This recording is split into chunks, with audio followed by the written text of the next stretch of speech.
the musician is the one who plays the instrument. It's just a piece of brass. It hasn't any brains. And we have to learn how to phrase. We have to learn how to communicate musical thoughts to others. And the challenge for the development of the player demands that we play general music. In other words, I may go home and practice Un Bel Di from Madame Butterfly. I happen to like it as music. It's a lovely soprano solo. So I play it on the tuba. I don't do it in public, but it's a lovely solo.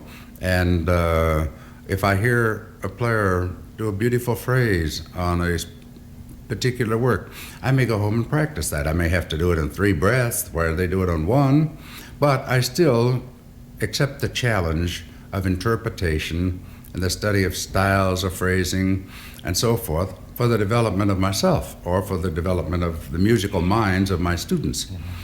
It's one thing to listen to music, and it's another thing to produce music. And we have to get to the point where we can interpret and produce music so that others can enjoy what we do.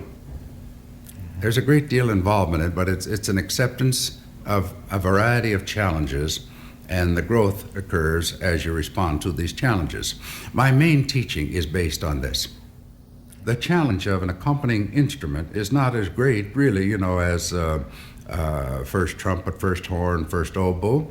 Now, that challenge would produce actually a lesser ability myself if I were to permit that to be my only reaction to it.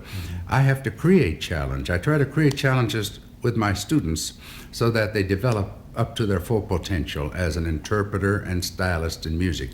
Now, to do that, we can't do it on the stage with the orchestra because the parts don't exist.